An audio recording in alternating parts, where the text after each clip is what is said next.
Hi, I'd like to introduce myself. I'm Jill Moss, and I don't have any experience in healthcare or anything like that. I used to work for a hospital, but for marketing and public relations.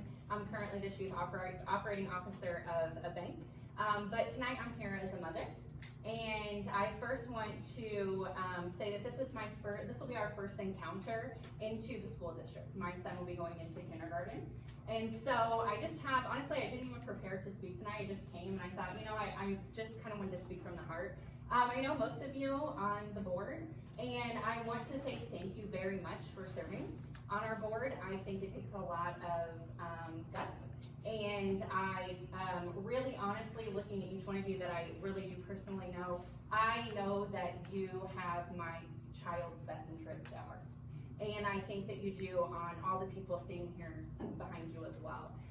So first of all, I just want to start with that and say thank you, because I know this seems difficult.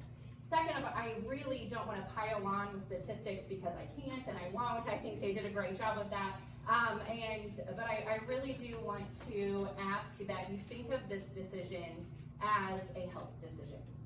And so never have we asked, any elected official. We voted for our elected officials because we trust them to make good decisions for the topics that are on the agenda tonight. We've never asked you to make decisions for our child's health, specifically my own child's health. My son was in the NICU and I watched him fight for his life for a long time. And never did I ever ask anyone else to come in and help me make those decisions that was an elected official.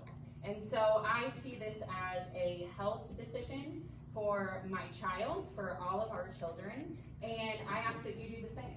And with that, I think that's a lot of responsibility and a lot of liability for you, and I think the best way for you to make that decision is to give the parents that decision back and to say, you know what's best for your child, and this is a health issue. I think of it very much like the flu. Every time that COVID has come up, I think it's just like the flu. Some people get it and have mild symptoms. Some people die from it. Some people choose to get a vaccine. Some people don't. And we've never required masks during flu season. We ask our kids to wash their hands, to not drink after people, to stay home if they're sick. I think that this is a virus and we should treat it exactly the same. So I think last year was different. No one knew. No one had any idea, including all of you. And so you took the information that you had in that moment and you made the best decision that you possibly could. And now I'm asking you to take all the new information that we have had for a year and to make the best decision you can. And I think that it's been apparent that the proof is not in the mask.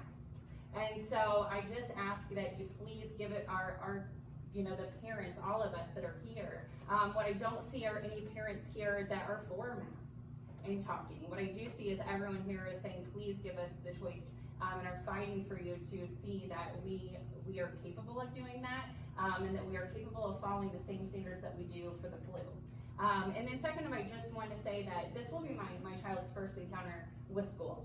And so the last thing that I want is for him to see his teacher's face covered and the other children's face covered. I think that there is a lot of psychology that goes with that we are not going to have an understanding of how much it affects them until it's too late.